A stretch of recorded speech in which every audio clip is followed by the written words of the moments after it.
Welcome to Raj news. నేను శిరీష. దిశ వాస్తు కార్యక్రమానికి స్వాగతం. ఇక దిశ మనిషిని శాసిస్తోంది. దిశతో కూడిన మనిషి దేశాన్ని శాసిస్తాడు. మరి ఏ దిశ ఉన్నటువంటి ఇంటికి వాస్తు సరిగ్గా సరిపోతుంది? దిశ వాస్తు శాస్త్ర పండితుడు రెడ్డి అల్వారెడ్డి గారు మనతో పాటు లైవ్లో సిద్ధంగా ఉన్నారు. నమస్తే గురుగారు. నమస్కారం. మరి మీరు కాల్ చేయాల్సిన నెంబర్ స్క్రీన్ మీద కనిపిస్తున్నాయి. కాల్ చేసి మీకు కావాల్సిన సందేహాలను తెలుసుకోవచ్చు. అదేవిధంగా ఒకవేళ మీకు అపాయింట్మెంట్ కావాలి అనుకుంటే స్క్రీన్ మీద ఉన్న నెంబర్స్కి కాల్ చేసి అపాయింట్మెంట్ కూడా తీసుకోవచ్చు. గురుగారు చెప్పండి, అసలు దిశ ప్రభావం వల్ల కూడా పిల్లల చదువుల మీద ఆటలపైన కూడా ప్రభావం ఏమైనా ఉంటుందంటారా? అయితే దిశ కలిసి వచ్చిన పిల్లలు మన ఇండ్లలో ఉంటారు. వాళ్ళు ఎట్లా మామూలుగా చదివిన అంటే పల్లెటూర్లలో ఎట్లుంటాయి, ఏ అవకాశాలు లేకుండా చదువుతుంటారు. కానీ వాళ్ళు కూడా స్కూల్లో ఫస్ట్ వస్తారు. అదే మనం ఎన్నో ట్యూషన్లు పెడతాం, ఎంతోమంది క్రమశిక్షణ పెడతాం, ఎన్నో పరీక్షలు పెడతాం, ఎంత పెట్టినా లాస్ట్కి వస్తే ఆ ఉన్నత స్థాయికి రాలేకపోతారు. కారణం దిశ కలిసిన పిల్లలేమో ఫస్ట్ క్లాస్లో పాస్ అవుతుంటారు.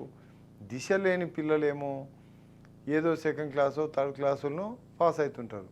దానికి తల్లిదండ్రులు చాలా బాధపడుతుంటారు. మేము ఇంత ఖర్చు పెడితే, ఇంత చేస్తే, ఇంత మంచి స్కూళ్ళలో పెడితే, ఇంత చేస్తే ఏం లాభం, మా పిల్లలు మంచిగా చదవకపోయారే అని బాధపడుతుంటారు. కారణం వాళ్ళది అది కాదు, సొంతంగా వాళ్ళకి ఆ ఇల్లు దిశ సపోర్ట్ చేయకపోవడం వల్ల ఆ పిల్లలు ఆ విధంగా అవుతుంటారు. అంతేగాని పిల్లల్లో తెలివితేటలు లేక కాదు, వాళ్ళు కష్టపడి రాసిన కూడా మార్కులు సరిగా వాడు ఏదో కారణాల చేత ఇది అవుతుంటుంది. అంతెందుకు కొందరు పరీక్షలకు పోతుంటే ఒక్క నిమిషం లేట్ అనే పేరుతో క్యాన్సల్ కావడం ఇలాంటివి అవుతుంటాయి. వాళ్ళు ఎంత ఖచ్చితంగా పోవాలనుకున్నా ఏదో ఒకటి అడ్డంకులు వస్తుంటాయి.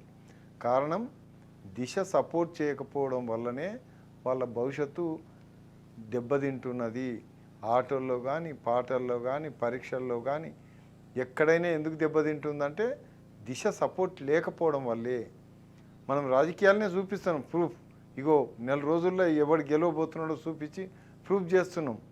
దాన్ని చూసినాకైనా దీని మీద అరే మా పిల్లల జీవితం కూడా బాగుపడాలనే విషయం తల్లిదండ్రులకు తెలిసి ఉంటే చాలా బాగుంటుందని నేను భావిస్తున్నాను. కానీ మీరు చెప్పండి, దిశ వాస్తు శాస్త్రంలోనే ఈ విధంగా ఉంటుందా? అంటే ఇంటి యజమానికి, ఇంటికి సంబంధించి ఇంట్లో ఎవరైతే పెద్దవాళ్ళు ఉంటారో, లేకపోతే ఆ ఇంటి పత్రాలు ఎవరి పేరు మీద ఉంటాయో వాళ్ళకి సంబంధించి మాత్రమే ఏదైనా మార్పులు చేర్పులు చేసుకుంటే బాగుంటుంది అంటారు. కానీ మీ దిశ వాస్తు శాస్త్రంలో ప్రత్యేకంగా ఒక దిశ అనేది వాళ్ళకి కలిసి రాలేదు అంటే ఇంటిల్లిపాదికి ఈ విధంగా ఉంటుంది, ఒకరికి కలిసి వస్తుంది, ఒకరికి కలిసి రాదు. మరి ఇలా ఎలా చెప్పగలుగుతారు మీరు? అయితే ఇక్కడ దిశ అంటే దిశ ప్రభావం అలా ఉంటుంది. ఎందుకంటే మన తెలుగు అక్షరాలను 8 భాగాలుగా విడగొట్టడం ద్వారా ఒక్కొక్క భాగానికి ఒకరు ఉంటారు. అయితే దాంట్లో 2 రకాలు, వి దిశలు, మధ్య దిశలు అని. అయితే ఆ దిశలు వి దిశల వల్ల కొందరికి వి దిశ కలిసి వస్తుంది, కొందరికి మధ్య దిశ కలిసి వస్తుంది. కానీ ఇక్కడ దిశలో ఒక చిన్న ఎగ్జాంపుల్ కలిపిండు. ఒక దిశ మాత్రము మధ్య దిశ అతనికి వి దిశ కలిసేటట్టు, వి దిశ ఉన్న ఆయనకు మధ్య దిశ ఒకటి కలిసేటట్లు 5 దిశలు సపోర్ట్ చేసే విధంగా చేసిండు. తద్వారా 4 వి దిశలు, ఒక మధ్య దిశ, 4 మధ్య దిశలు, ఒక వి దిశ. తద్వారా ఫ్యామిలీ మొత్తానికి ఆ ఇల్లు కలిసి వచ్చే విధంగా నిర్మాణం చేసుకోవడం కుదురుతుంది. ఓకే, అలాగే గురువు గారు అర్చన నల్లగొండ నుంచి కాల్ చేశారు. అర్చన గారు నమస్తే అండి. అర్చన గారు,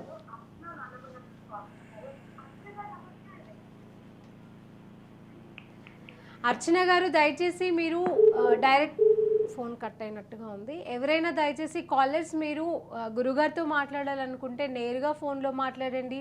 అదేవిధంగా మీరు టీవీ చూస్తూ మాట్లాడినట్లయితే డిస్టర్బెన్స్ అనేది వస్తుంది. టీవీ వాల్యూమ్ తగ్గించి నేరుగా ఫోన్లో మాట్లాడండి.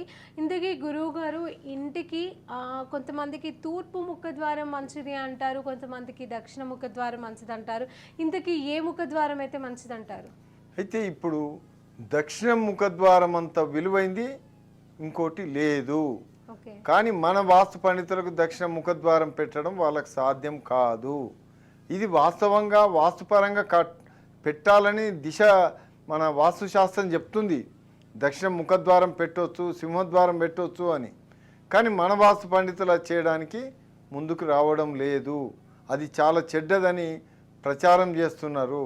వాళ్ళకు పెట్టరాక దాన్ని చెడ్డ పేరు పెట్టడం కరెక్ట్ కాదు కదా. ఇంకోటి తూర్పు ఈశాన్యమే గొప్పది అంటారు. నేను ఖచ్చితంగా ప్రూవ్ చేసి చూపిస్తున్నా. దక్షిణ ఆగ్నేయ సింహద్వారం కలిగిన వాళ్ళు నెంబర్ 1 అని నేను ప్రూవ్ చేయబోతున్నా. చాలా ఇండ్లకు ప్రూఫ్. ఎవరైనా నిజాన్ని తెలుసుకోవాలనుకుంటే నా దగ్గరికి వస్తే వాళ్ళ ఇండ్లు చూపిస్తాను. దక్షిణ వీధి పోటు ఉంటే చెల్లదు అంటారు. దక్షిణ వీధి పోటు కలిగి, దక్షిణ రోడ్డు కలిగి, దక్షిణ సింహద్వారం కలిసి నెంబర్ 1 ఇల్లుగా ప్రూవ్ చేస్తున్నా. గురుగారు, దక్షిణ ముఖ ద్వారం గురించి మరిన్ని వివరాలు తెలుసుకునే ముందు కాలర్ రెడీగా ఉన్నారు. రమేష్ హైదరాబాద్ నుంచి. రమేష్ గారు చెప్పండి, మీరు ఎవరి గురించి తెలుసుకోవాలనుకుంటున్నారు? ఓకే, గురువు గారితో మాట్లాడండి. చెప్పండి. నమస్కారం సార్. నమస్కారం. నమస్కారం. వెస్ట్ నార్త్ ఇల్లు అండి మాది. మీ పేరు చెప్పండి. రమేష్ రెడ్డి. మీకు అంత ఇబ్బందులు ఉండడం కష్టమే కదా. చెప్పండి చెప్పండి సార్. నార్త్ వెస్ట్ అనేది మీకు కలిసి రాదు, ఇబ్బంది బాగా పెడుతుంది, తట్టుకోవడం కష్టమే. మరి ఏదన్నా చిన్న వెసులుబాటు ఉంటే తప్ప తప్పించుకోవడం కుదరదు. ఓకే. అది నేను చెప్తున్నా. మీకు పర్సనల్గా మీకే అర్థమైంటుంది ఇప్పటికే మీరు ఎంత ఇబ్బంది పడుతున్నారో, దేనివల్ల పడుతున్నారో. కొంతమంది పాలోళ్ళ మీనో పగోళ్ళ మీనో పెడతారు. అది కరెక్ట్ కాదు. మన ఇల్లు సపోర్ట్ చేయకపోతే మనం బాధపడతాము. అంతేగాని కొందరు శాతవాడు చేసినను, పగబట్టినను, వాళ్ళ దిష్టి కళ్ళు పడ్డాయనో ఇవన్నీ అబద్ధం అండి. ఇవి చెప్పుకోవడానికి పనికి వస్తాయి తప్ప వాస్తవాలు కావు. Yes sir. రమేష్ రెడ్డి గారు, మీరు ఒకవేళ నిజంగా మీ ఇంట్లో ఏదైనా మార్పులు చేర్పులు చేసుకోవాలి అనుకుంటే కనుక గురువుగారి నంబర్ స్క్రీన్ పైన డిస్ప్లే అవుతున్నాయి. ఆ నంబర్స్కి కాల్ చేయండి.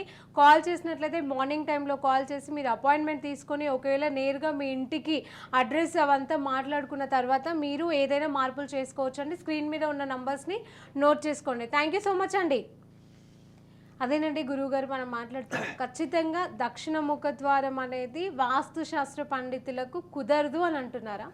వాస్తు పండితులు వాస్తుశాస్త్రంలో ఉంది. దక్షిణ ముఖద్వారం పెట్టాలి, సింహద్వారం పెట్టాలి, దక్షిణాగ్నేయంలో పెట్టాలని ఉంది.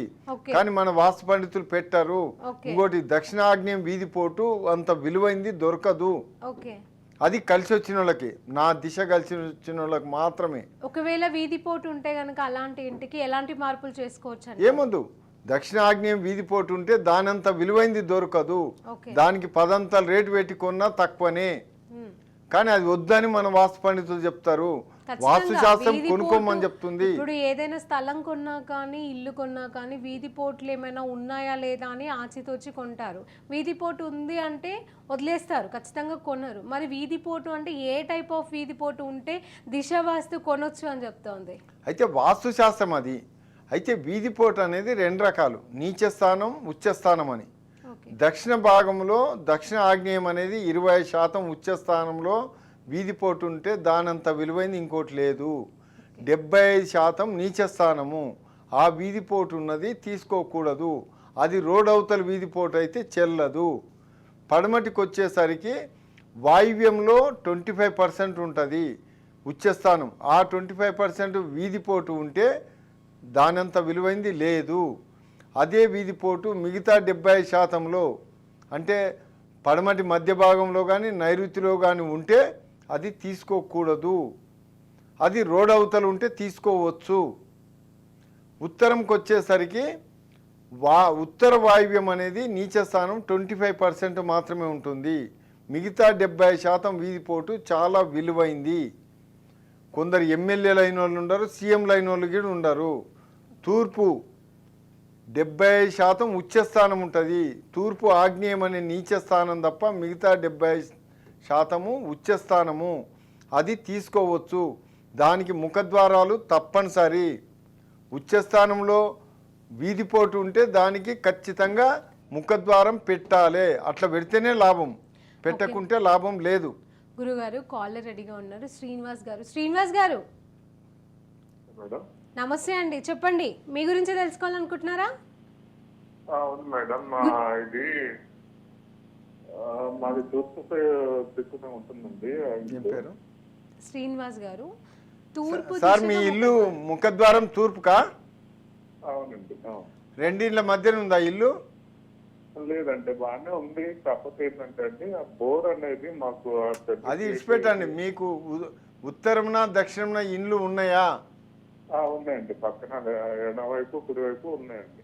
మరి అట్లాంటప్పుడు మీకు ఇబ్బంది కదా, ఆ ఇంట్లో నివసించడం చాలా ఇబ్బందికరం కదా, అవునా కాదా? అసలు తెలియదండి. నా క్వశ్చన్ ఏంటంటే మా గేటు తూర్పు ఫేసింగే ఉంటుంది. అదే కానీ రెండిండ్ల మధ్యన ఉంటే నీకు ఇబ్బంది తప్పదు. ఒకవేళ పక్కన ఖాళీ స్థలం ఉంటే కొంత వెసులుబాటు ఉంటుంది, ఎక్కువ వెసులుబాటు ఏం లేదు. రెండు ఇండ్లు ఉంటే మాత్రం అందులో చాలా ఇబ్బంది పడతావు. దానికోసం ఎవరిని నిందించినా నీకు లాభం జరగదు. దిశ మార్చుకోవడం తప్ప వేరే ఆప్షన్ ఉండదు. ఇప్పుడు శ్రీనివాస్ గారు పాయింట్ ఏదో చెప్తున్నారు, బోర్ పాయింట్ గురించి ఏదో మాట్లాడుతున్నారు. అంటే తూర్పు దిశగా మీ ఇల్లు ఉంది, కానీ బోర్ పాయింట్ గురించి ఏదో చెప్పబోతున్నారు శ్రీనివాస్ గారు. అవును మేడం. అది గేట్ కి మధ్యలో వచ్చిందండి బోరు అనేది. దాని దగ్గర నుండి నడవచ్చా? బోరు ఎక్కడుంది? ఈశాన్యంలో ఉందా? ఈశాన్యంలోనే ఉంది, కానీ కొద్దిగా మరి కార్నర్ కి లేకుండా అండి, మనం ఏదైతే మెయిన్ ఎంట్రన్స్ గేట్ ఉంటుందో ఆ గేట్ కి కొద్దిగా మధ్యలోకి వచ్చింది. వస్తే ఏమి కాదు, వస్తే ఏమి కాదు. ఎందుకంటే ఉచ్చస్థానంలోనే గేట్ ఉండాలి, ఉచ్చస్థానంలో బోరు ఉండాలి. కాబట్టి తప్పనిసరి అవి రెండు ఉండొచ్చు, వాడుకోవచ్చు, ఎటువంటి ప్రాబ్లం లేదు. కానీ శ్రీనివాస్ గారు మీరు ఏదైతే బోర్ పాయింట్ గురించి అడిగారో దానివల్ల మీకు ప్రాబ్లం కాదు. కానీ మీ పేరు మీద చూసినట్లయితే మీకు ఇరువైపులా ఇండ్లు ఏవైతే ఉన్నాయో దానికి సంబంధించి మాట్లాడుతున్నారు. అండ్ అది కూడా మీకు ఎటువైపు వాళ్ళకి ఖాళీ స్థలం ఉంటే వెసులుబాటు కలుగుతుంది. ఎక్కడైనా కొద్దిగా ఉంటే కొంతవరకే వెసులుబాటు, ఎక్కువ కాదు. ఇబ్బంది తక్కువ ఉంటుంది, అంతే. ఇబ్బంది ఉంటుంది, అంటే ఏదో ఒక ప్రాబ్లం ఫేస్ చేయాల్సి వస్తుంది. ఖచ్చితంగా రోడ్డు ఉండాలి, పక్కన రోడ్డు ఉండాలి, తూర్పున రోడ్డు ఉండాలి. అంటే కార్నర్ ఇల్లు అయితే నీకు కలిసి వస్తుంది. తూర్పున రోడ్డు ఉందండి మనకి. రోడ్డు ఉత్తరంన రోడ్డు ఉండాలి, లేకుంటే దక్షిణంలో రోడ్డు ఉండాలా నీ ఇంటికి ఆనుకొని. వరుసగా ఇల్లు ఉన్నాయండి. అదే నీకు ఇబ్బంది అవుతుంది. నువ్వు అందులో జయించడం అనేది చాలా కష్టం. రైట్, థ్యాంక్ యూ శ్రీనివాస్ గారు. నెక్స్ట్ సత్యసాయి జిల్లా నుంచి సుధాకర్ గారు అండి. సుధాకర్ గారు నమస్తే అండి. సుధాకర్ గారు టీవీ వాల్యూమ్ తగ్గించండి, నేరుగా ఫోన్లో మాట్లాడండి. వినిపిస్తోందా? నమస్తే మేడం. నమస్తే అండి. మీరు మీ గురించి తెలుసుకోవాలనుకుంటున్నారా? అవును మేడం. గురుగారితో మాట్లాడండి. చెప్పండి. నమస్తే సార్. నమస్తే. మీ ఇల్లు ముఖద్వారం ఎక్కడ, తూర్పా ఉత్తరమా? అంటే మాది తూర్పు సార్, తూర్పు ద్వారము. అయితే మీ తూర్పు అన్నప్పుడు మీకు వైపు ఎక్కువ స్థలం ఉంది సార్ మాకు. ఉంటే ఏం కాదు, కానీ ఉత్తరంన ఇల్లుందా? అంటే మా సొంతమా వేరే వాళ్ళ సార్? వేరే వాళ్ళ ఇండ్లు ఉన్నాయా నీకు ఈ పక్క ఆ పక్క? ఉన్నారు సార్. మరి ఇబ్బంది బాగానే ఉంది కదా, ఇబ్బంది బాగానే ఉంది కదా. ఉత్తరం సైడ్ లేదు సార్, దక్షిణ సైడ్ ఉంది. ఉత్తరం సైడ్ ఏముంటుంది? ఖాళీ ప్లేస్ ఉంది సార్. అది కొంతవరకే సపోర్ట్ చేస్తుంది, ఎక్కువ సపోర్ట్ చేయదు. ఇబ్బంది తక్కువ ఉంటుంది అంతేగాని ఇబ్బంది మాత్రం ఉంటుంది. అంటే ఇక్కడ పడమర ఎక్కువ ప్లేస్ ఉంది సార్ మాది. అది పర్వాలేదా ఉందా? కానీ దానివల్ల నీకు లాభం లేదు, నష్టం లేదు. దానివల్ల లాభం ఏం లేదు, నష్టం ఏం లేదు. దాన్ని వాడుకుంటే కొంతవరకు లాభపడతావు. వాడుతున్నాం సార్, అటువైపు తిరుగుతున్నాం పడమర అయితే. అదే పడమటికిన ఒకవేళ ద్వారం పెడితే కొంతవరకు లాభపడతావు. పెట్టినాం సార్, ద్వారం ఉంది. అదే అది పెడితే కొంతవరకు లాభపడతావు, అలాగని పూర్తిగా కాదు. అవునా సార్? రైట్. కాలర్స్ మీరు దయచేసి టీవీ వాల్యూమ్ తగ్గించి నేరుగా ఫోన్లో మాట్లాడండి. అలాగే నెక్స్ట్ కాలర్ రెడీగా ఉన్నారు పులివెందుల నుండి. వీరారెడ్డి గారు నమస్తే అండి. హలో, నమస్తే మేడం. ఎవరి గురించి తెలుసుకోవాలనుకుంటున్నారు? మేడం ఇంటి వ్యవస్థ గురించి తెలుసుకోవాలనుకుంటున్నాను మేడం. ఓకే, ఒకసారి గురుగారితో మాట్లాడండి. ఓకే. ఏం పేరు? వీరారెడ్డి. నమస్తే. నమస్తే మేడం. చెప్పు చెప్పు. నమస్తే గురువు గారు. నా ఇల్లు పడమటికి కానీ ఇంట్లో చేరినప్పటి నుంచి ఏ పనులు అట్లా కాదు నాకు చెప్పాల్సింది. నీకు రెండు పక్కల ఇప్పుడు ఉత్తరం పక్క ఇల్లు లేదు కదా? ఉత్తరం పక్క అంటే దొడ్డు వాకిట ఉంది స్వామి. ఉత్తరానికి ఉంది. ఉత్తరానికి ఇల్లు ఉందా? జాయింట్ స్వామి. అది మా పర్మిషన్ లేకుండా కట్టేసినారు మా ప్లేస్. నీకు ఉత్తరం పక్క ఇల్లుందా ఖాళీగా ఉందా? ఇల్లు ఉంది. పడమ దక్షిణం పక్క ఉంది. మరి ఇల్లు మా ముఖద్వారం మధ్యలో ఉందేమో. అవును స్వామి. మధ్యలో ఉండకూడదు కదా కానీ రెండు ఇళ్ళ మామూలు వరుసలోనే రెండు ఇళ్ళకు మధ్యలో ఇదో ఇల్లు అన్నమాట. ఇట్లా అది కరెక్టే, కానీ మధ్యలో ముఖద్వారం పెట్టకూడదు. వాయువ్యంలో అంటే వాయువ్య భాగంలో మాత్రమే ముఖద్వారం పెట్టాల్సి ఉంటుంది. ముఖద్వారం ఉత్తరం దిక్కు తిక్కుంది స్వామి. ఒక సైడ్ ఉత్తరం దిక్కు పక్కే ఉంది. మరి నీకు మంచిగానే ఉంది కదా. కానీ ఏ పనులు పెద్దలు కలిసి రావడం లేదు మొదలు పెట్టిన స్వామి. అయితే నీ ఇంటి ముందల రోడ్డు ఉందా? ఉంది స్వామి. ఎదురుగా ఇండ్లు ఉండే అడవి ఉందా? ఇల్లు ఉంది, పెద్ద ఇల్లు. మరి మంచిగానే ఉండాలి. మీ ఇంట్లో ఎవరెవరు ఉంటారు? మా అమ్మ, నాన్న, నేను, మా బాబు. మీ నాయన పేరు ఏం పేరు? కొండారికి. మరి ఆయనకు మస్తు ఇబ్బంది పడుతున్నాడు కదా. కొండారెడ్డి ముందలుండి చేస్తారు కాబట్టి ఏ విధంగా నా లాభం వస్తుంది చెప్పు మీకు. మీ నాయన ముందలుండి బండి నడుపుతున్నాడు, దానివల్లనే మీకు నష్టం జరుగుతుంది. మరి ఎట్లా అనేది అది ఆ ఇల్లు ఆయనకి ఎక్కువ సపోర్ట్ చేయదు. మీరు ఒకవేళ పిలిపిస్తే ఏమన్నా అవకాశం ఉంటే చెప్పగలుగుతా. అంటే ఎట్లా స్వామి? నన్ను పిలిపిస్తే అంటే నాకు ఫీజు ఇస్తే ఎలాగంటే ఫోన్ చేయండి. రేపు ఉదయాన్నే స్క్రీన్ పైన నంబర్స్ కనిపిస్తున్నాయి కదా, ఆ నంబర్స్ కి కాల్ చేసి మీరు గురువుగారితో మాట్లాడి మీ ఇంటికి రప్పించినట్లయితే అక్కడ దిశలో ఏదైనా మార్పులు చేయాల్సి వస్తే డైరెక్ట్గా గురువు గారు మీకు సజెషన్స్ ఇస్తారు. ఓకేనా? ఓకే అండి. అలాగే నెక్స్ట్ సాగర్ రావు గారు వరంగల్ నుంచి కాల్ చేశారండి. సాగర్ రావు గారు నమస్తే అండి. నమస్తే. నమస్తే అండి. మీ గురించి తెలుసుకోవాలనుకుంటున్నారా? దక్షిణం దిక్కు ఒక రోడ్ ఉందండి మాది. మా తూర్పు మీ ఇల్లు ముఖద్వారం ఎక్కడ? ఇల్లు తూర్పు తూర్పు తూర్పు. మీకు ఉత్తరానికి ఇల్లు ఉందా వేరే వాళ్ళది? ఉందండి. దక్షిణానికి రోడ్ ఉంది. రోడ్ ఉంది. నీ పేరు? ఆ పేరు కృపాసాగర్ రావు అండి. కృపాకర్ రావు. కృపాసాగర్ రావు. కృపాసాగర్ రావు. సాగర్ రావు. మరి నీకు మంచిగానే ఉంది కదా ఇల్లు. అయితే ఒక వాస్తు ఏంటంటే అంటే మళ్ళా మా ఇంటికాడికి వచ్చి రైట్ టర్న్ తిరుగుతుంది కాబట్టి రోడ్డు మా ఇంటి మీద తూర్పు దిక్కు రోడ్డు పోతుంది, ఉత్తరం దిక్కు రోడ్డు పోతుంది కాబట్టి వీధి పోటీ అవుతుంది అంటాడు. అయితే ఆ ఇల్లు చూయించుకుంటే నీకు మంచిగా కలిసి వచ్చే విధంగా చేయొచ్చు. ఆ ఇల్లు నీకు అది నెంబర్ 1గా కలిసి వచ్చే అవకాశం చేయొచ్చు. Okay thank you. అంటే ఇప్పుడు 8500 ఫోన్ చేయమంటారు రేపు పొద్దున? Okay right. థ్యాంక్ యూ అండి. Thank you. ఓకేనండి. అలాగే అంటే దిశలలో కూడా రకాలు ఉంటాయా? అవి ఒకవేళ ఎన్ని రకాలు ఉంటాయి? అవి ఏ విధంగా ఎలా కలిసి వస్తాయి మనకి? అయితే దిశలు అనేటి 4 వర్గాలుగా విడదీయవచ్చు. అంటే 4 గ్రేడ్లు. అంటే మామూలు జీవితం గడపడానికి 4 గ్రేడ్లు. 4 గ్రేడ్లలో 3 గ్రేడ్లు సపోర్ట్ చేస్తే 1 గ్రేడు ఇబ్బంది పెడుతుంది. అంటే నరకం అంటే ఎలా ఉంటుందో చూపిస్తుంది. ఆ 3 గ్రేడ్లల్లో 3rd గ్రేడ్ వ్యక్తి మామూలు జీవనం కొనసాగిస్తాడు. అదే 2వ గ్రేడ్ వ్యక్తి మొండితనము, అంటే నేను చెప్పిందే నడవాలనే టార్గెట్ పెట్టుకుంటాడు, నేను చెప్పింది అందరు వినాలనే పట్టుదల ఉంటుంది. అదే 1st గ్రేడ్ వ్యక్తి అయితే ఎవడి మాట వినడు, అహంభావి, అంటే వాడు ఆడిందే ఆట పాడిందే పాటగా ఉంటుంది. అయితే ఇది మామూలు జీవనానికి సరిపోతుంది. అదే ఒక ఎలక్షన్లో వాడాలంటే కొంతవరకు మళ్ళీ ఆ గ్రేడు సపరేట్ వస్తుంది, మళ్ళీ దానికి 4 గ్రేడ్లుగా విభజించాల్సి వస్తుంది. అంతేకాకుండా ఒక ఎమ్మెల్యే కావాలంటే మళ్ళీ అతనికి 4 గ్రేడ్లు. ఆ 4 గ్రేడ్లలో ఏ గ్రేడ్ వ్యక్తి ఆ స్థాయిలో ఉంటాడు, అంటే ఆయనకి మంచి గ్రేడ్ కలిసి వస్తేనే ఎమ్మెల్యే కాగలుగుతాడు, లేకుంటే సర్పంచ్గానే వాని లైఫ్ అంతా గడిచిపోతుంది. అదే సీఎం కావాలంటే మళ్ళీ 4 గ్రేడ్లు ఉంటాయి.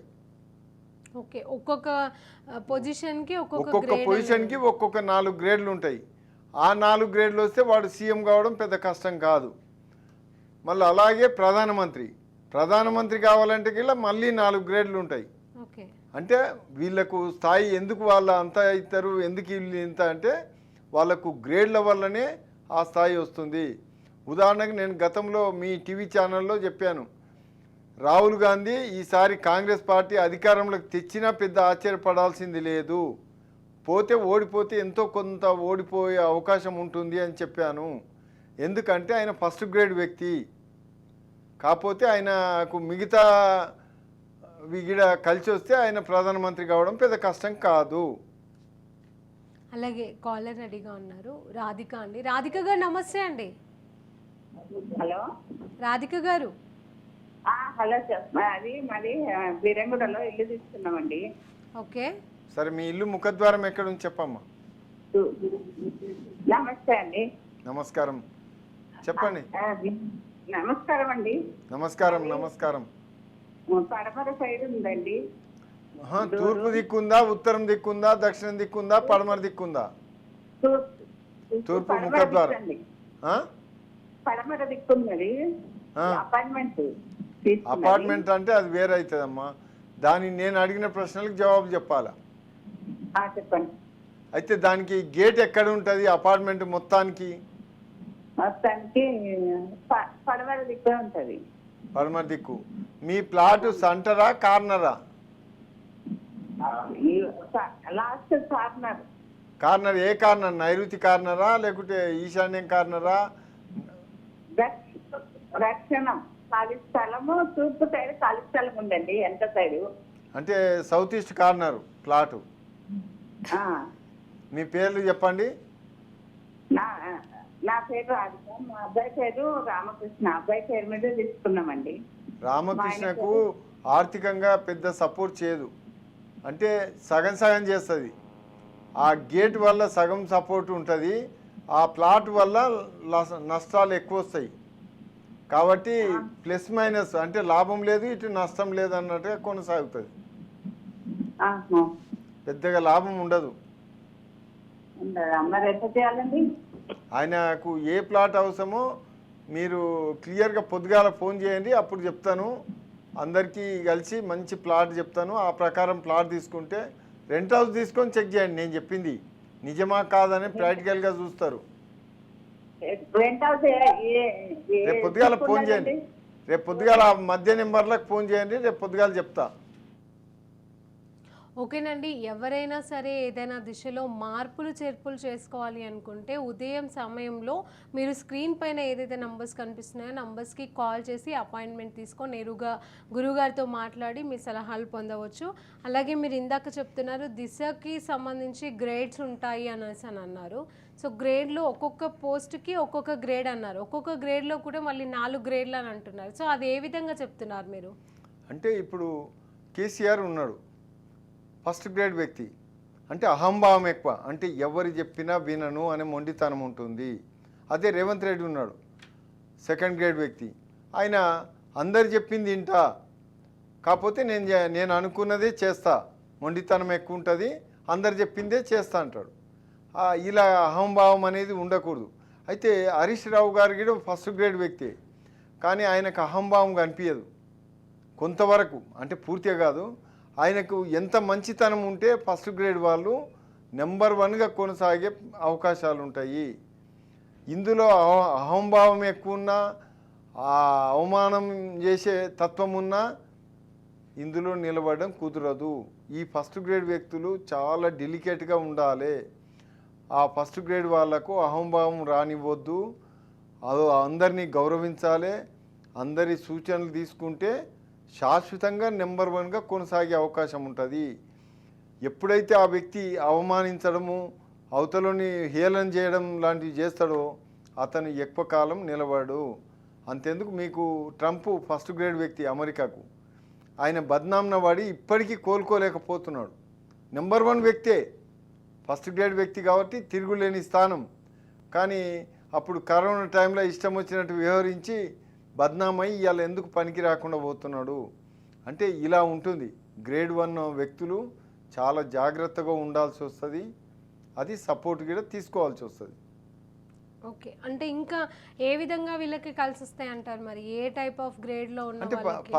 3rd గ్రేడ్ వ్యక్తి ఏమో నార్మల్గా ఏదో ఉన్నవా పోయినవా తిన్నవా పండుకున్నవా అన్నట్టు ఉంటుంది. అదే 2nd గ్రేడ్ వ్యక్తి అయితే ఆయన పట్టుదల కోతాడు, పని చేసి చూపిస్తాడు, తన టాలెంట్ ఏందో ప్రూవ్ చేస్తాడు. అదే 1st గ్రేడ్ వ్యక్తి అయితే అహంభావానికి అనవచ్చు, మంచితనానికి అనవచ్చు. ఇప్పుడు రాహుల్ గాంధీ ఉన్నాడు, మంచితనంలోనే పోతున్నాడు, అది అలాగే కొనసాగిస్తే తిరుగులేని స్థానం ఉంటుంది. అదే ప్రధానమంత్రి నరేంద్ర మోడీ ఉన్నాడు, ఆయన ఓన్లీ 3rd గ్రేడ్ వ్యక్తి, అంటే నార్మల్గా ఉన్నవా చేసినవా అన్నట్టే ఉంటాడు. ఆయనకు అహంభావం రాదు, గ్రేట్నెస్ రాదు, అలాగని వీక్నెస్ రాదు. ఓకే, మీరు ఈ వ్యక్తిత్వాల గురించి చెప్తున్నారా? మీరు మాట్లాడుతుంది దిశ గురించి, అంటే ఏ ఇంట్లో అయితే నివాసం ఉంటారో ఆ నివాసానికి సంబంధించి దిశల గురించి మీరు మాట్లాడుతున్నారు. కానీ గ్రేడ్ అయితే ఉన్నారు కదా, సో గ్రేడ్ గురించి మీరు ఏ విధంగా చెప్తున్నారు అనేది నాకు పేరు మీద గ్రేడ్ ఉంటుందండి. పేరుకు ఇల్లుకు సంబంధము, పేరుకు గ్రామానికి సంబంధము, పేరుకు రాష్ట్రానికి సంబంధము, పేరుకు దేశానికి సంబంధము. Okay, right sir. ముందు కాలర్తో మాట్లాడదాం, ఆ తర్వాత నేను దీని గురించి మాట్లాడతాను. సూర్యాపేట నుంచి వెంకన్న గారు నమస్తే అండి. వెంకన్న గారు, మీ గురించి తెలుసుకోవాలనుకుంటున్నారా? దయచేసి టీవీ వాల్యూమ్ తగ్గించండి, నేరుగా గురుగారితో మాట్లాడండి. గురుగారు మాట్లాడండి గురుగారితో. అవునండి, మా ఇంటి గురించి అండి. సరే, మీ ఇల్లు ఎక్కడ మళ్ళీ ఉంటుంది, తూర్పా ఉత్తరమా?